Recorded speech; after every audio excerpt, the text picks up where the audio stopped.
Pois Benítez, não, prossiga. Depois da lebre de ontem, Sim.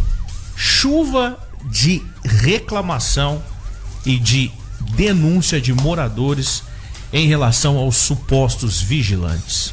Estão aqui arquivadas, devidamente guardadas, e obviamente nós estamos aqui na presença de um policial militar, que se nós estivéssemos aqui dizendo algo que não condiz, nós seríamos presos agora. Aqui, relatos tanto na transmissão quanto aqui no WhatsApp, pessoas que estão pagando esses vigilantes, supostos vigilantes, por se sentirem ameaçadas. Relato de uma mulher aqui, que um suposto vigilante cobra R$30 de cada morador da rua, e pelo fato da casa dela ser um pouco maior que as demais, ele insistiu em cobrar R$60 dela para que ela pagasse. Ao ouvir a negativa, ele insistiu por mais 3 vezes. Ela chegou a titubear porque se sentiu ameaçada, mas resistiu e não pagou. Relato de pessoas aqui que pagavam esses vigilantes e num lapso ali, ao chegar em casa à noite, esqueceu o portão aberto. O portão ficou aberto a noite inteira, a madrugada inteira, e ele levantou de manhã, o portão estava aberto. Ao questionar o vigilante disse que não viu, e aí ele parou de pagar. Relato de pessoas que pagavam esses supostos vigilantes e descobriram que o cara estava tomando cerveja na rodoviária durante toda a madrugada. Relato de comerciante que foi abordado por vigilante e foi pressionada a pagar. Ela também se sentiu ameaçada, mas resistiu e não pagou. E aí? E aí eu te pergunto, qual a diferença dessas atitudes desses vigilantes e das máfias que a gente... Flanelinha, em cidade grande. Miliciano. É o questionamento que eu fiz. Coagindo as pessoas a pagarem, né? Olha, Léo, como diretor da Associação dos Militares, eu entendo dessa forma.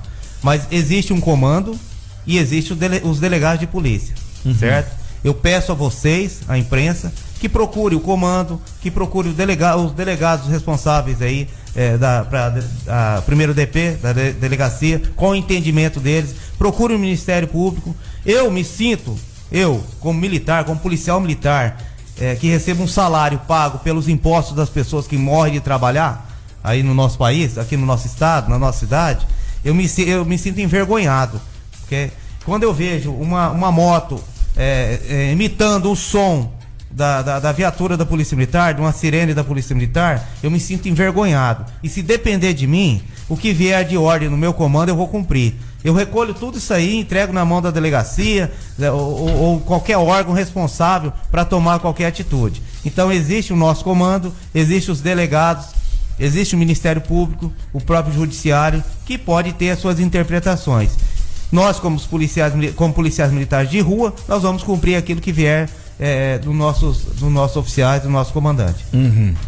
Thalita, você até fez uma pesquisa. Esse não é um caso exclusivo de Paranaíba, né? Exatamente. Em outras cidades, Benítez, o que eu dizia mais cedo é que teve uma ação, inclusive em Santa Catarina, que a própria Polícia Militar fez a prisão aí de um grupo que estava agindo dessa forma. Não sei se teve alguma denúncia, na matéria que eu li não falava aí como que se desenrolou aí essas prisões, só que a Polícia Militar tinha feito essas prisões, mas como que seria aí? Tem que ter algum boletim de ocorrência, tem que ter alguma denúncia? A Polícia Militar não poderia aí prender por usurpação da função pública? Sim, Thalita, mas existe uma complicação, por isso que tem que ser conversado antes, porque não adianta nós tomarmos uma atitude com um entendimento e chegar na delegacia, o delegado interpretar de outra forma, ou o próprio Ministério Público interpretar de outra forma. Então, sim, existem as cúpulas, existem os comandos, as chefias, que tem que sentar e chegar no entendimento comum, né? Nós policiais de rua, nós não podemos tomar atitude de forma pessoal, e sim de forma funcional, de acordo com as ordens dos nossos oficiais, dos nossos comandantes, né? Eu creio que todos os policiais estão à disposição, sim, para tomar qualquer atitude nesse sentido, mas para isso existe comando, para isso existe delegado, existe entendimento. Aí tem que ter uma legislação. É por isso que a gente tem que perguntar para prefeito. A legislação já existe. Agora cabe a interpretação. Isso que eu tô querendo dizer. Vou dar um exemplo. Muito obrigado pela sua audiência. Olha, o Lucélio, a Maria Esse assunto é latente. O que me chamou a atenção, volto a repetir, a Thalita estava aqui comigo, eu fiquei de cara o tanto que este assunto é latente e estava embaixo do tapete. Um monte de gente. Eu sempre comentei isso aqui. Que as pessoas não se atentaram a isso. Um monte de gente que se sentiu representado a partir do momento em que esses exemplos foram dados. Olha só como as coisas vão se confundindo. Alhos com bugalhos vão se confundindo. Preste atenção, eu vou dar um exemplo. Dissimulação, ela é o exemplo de um pouco de mentira e um pouco de verdade. Que você pega tudo bate no liquidificador e você não sabe mais diferenciar. As pessoas começam a defender o que é ilegal achando o que é legal. Vou dar um exemplo. Ô Lucélio, muito obrigado pela sua participação. O Lucélio está dizendo aqui, gente, sou vigia de rua. Também sou pai de 2 filhos, casado, honesto, sou trabalhador. Meus pais me ensinaram. Assim, então, não se pode comparar marginais que praticam delito. Isso também machuca. Saio todos os dias para trabalhar, arriscando minha vida sem ter certeza de que volto para casa e ninguém é obrigado a contribuir. Lucélio, deixa eu te explicar, assim, com todas as vírgulas. Você disse que é vigia de rua. Você tem qualificação? Você está cadastrado em algum lugar? Você é vigilante? Você está cadastrado na Polícia Federal? Você tem a sua numeração, o seu curso de vigilante? Se você não tem, Lucélio, eu lamento te informar, você não é vigilante. Não é porque você pega uma moto, põe um colete e se propõe a vigiar uma rua que você é um vigilante. Eu entendo o que você escreveu. É por isso que nós estamos dizendo. As pessoas começam a defender o que é ilegal, achando que é legal. Olha aqui, olha onde que a gente vai chegar nisso aí. Entendi que você é honesto, sai para trabalhar, mas e aí, você tem autorização para fazer isso? Legalmente, você tem preparo? Você tem o seu registro na Polícia Federal? Se você não tem, como disse o Benítez, que já foi vigilante, você não é vigilante. Porque ser vigilante é uma profissão, como qualquer outra. Tem informação. Não é colocar um colete e falar eu sou vigilante, é isso que nós estamos dizendo. E só para complementar a outra situação. Então que se faça aí, se o Lucélio obrigado pela participação, mais uma vez. Eu trabalho honestamente, não é isso que a gente está falando. A relativização dos argumentos é que não, assim, não faz sentido. Honesto, não sei o que. É vigilante ou não é vigilante? Você entendeu? Não, ser honesto é nossa obrigação. Isso, exatamente. Se não tem o curso, não é vigilante. Amanhã eu me acho no direito de abrir um escritório de advocacia. Aí eu começo, medicina que é o mais comum. Coloca um colete de médico, pego aquele só pra você ser médico agora. Você é honesto, então você vai ser médico. Começo a receitar. Não, olha, eu já operei o joelho, então você toma esse remédio que melhora. Aí quando a fiscalização vem, não, eu sou honesto. Uma coisa não tem nada a ver com a outra, meu querido amigo. Espero que você nos entenda. Se você não tem um curso de vigilância, você não é vigilante, ponto final. Você pode ser honesto, pode ser pai de 300 filhos, mas entenda que a gente tá falando aqui é de legalidade, velho. Não confundamos e não relativizamos as coisas. Quem usa esse discurso manhoso vitimização é esquerdista. Por exemplo, vitimização. Quando você fala, por exemplo, porque o Lula roubou, porque o FHC roubou. Mas se você fura a fila do banco, você não pode questionar o presidente que roubou. Sabe? É a relativização. Você furar a fila no banco, você tá errado? Claro que tá. É desonesto com a pessoa que tá ali junto com você. Cara, se você não tem informação, tá errado, acabou. Mas se eu furar a fila do banco, não vai ter 300, não vai ter 15 milhões de desempregados amanhã porque eu furei uma fila no banco. Então, as proporções devem ser guardadas. Não é assim. Então, Lucélio, infelizmente, se tu não tem o curso de vigilante, você não é vigilante. Tá usurpando a função do vigilante. Exato. Tá usurpando e acabou, simples, fato. Não tem informação. E eu volto a dizer... As pessoas mandaram a denúncia, elas mandaram áudio e agora a gente vai buscar informação sobre isso aí. Eu tenho aqui relatos de pessoas que estão se sentindo ameaçadas. Agora, olha, eu não faço isso. Beleza. É o que eu ia falar agora. Você é vigilante? Também que todos estão coagindo, em momento mas nenhum. Tá, mas mesmo que você não faça e você se acha vigia, tá e errado. Você não é, tá errado, meu rei, infelizmente. Tá errado. Tá na hora também. É a verdade. Tá na hora aí de quem redige, é responsável para redigir leis aí no nosso município, tá na hora também de aparecer e falar alguma coisa, né? Não, esse assunto nós vamos perguntar, né? Nós vamos perguntar pra eles. Vai ficar se escondendo? Nós vamos perguntar. Tá na hora de aparecer uma solução pra isso. Nós vamos perguntar pra eles. Porque é o que a gente disse, é segurança pública, velho. Educação, saúde e segurança pública. Na minha... Vai pegar uma moto, Léo, e sair fio imitando viatura, não. E pegando... É ridículo isso aí, pegando cara. R$30 de cada um e falando que eu sou vigilante. Não é de graça. É isso não que eu é tô de querendo graça. dizer, mano.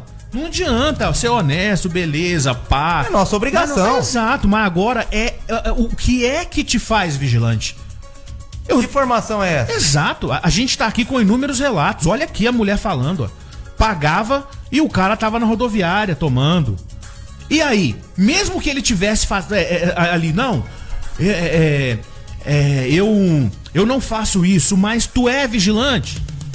Tu é vigilante? Então, é o que o Benítez falou, mostra aqui pra gente. Por quê? Por outro lado, tem a associação de vigilantes aqui, os caras que ralaram pra pagar o curso que não é barato. Enfim, gente, é isso que a gente tá falando. E outra, atenção, hein? Atenção, hein? O prevenido morreu de velho e não vem com esse papo, que a gente não vive no mundo dos unicórnios, no mundo colorido dos ursinhos carinhosos, não. Atenção, morador, não vá confiando a tua casa, não vá abrindo a tua rotina pra alguém que chega com um colete e fala que é vigilante. Aí paga, é porque eu vou viajar, você olha a casa pra mim. Deixa de ser bobo também, deixa de ser bobo. Vá numa empresa credenciada, paga o monitoramento. O exemplo da mulher aqui, pelo amor de Deus, que falou com a gente ao vivo, ela falou, eu pagava, foi quando as casas começaram a ser todas invadidas aqui, ela teve a casa furtada, o que ela fez? Não pago mais e foi procurar uma empresa de monitoramento.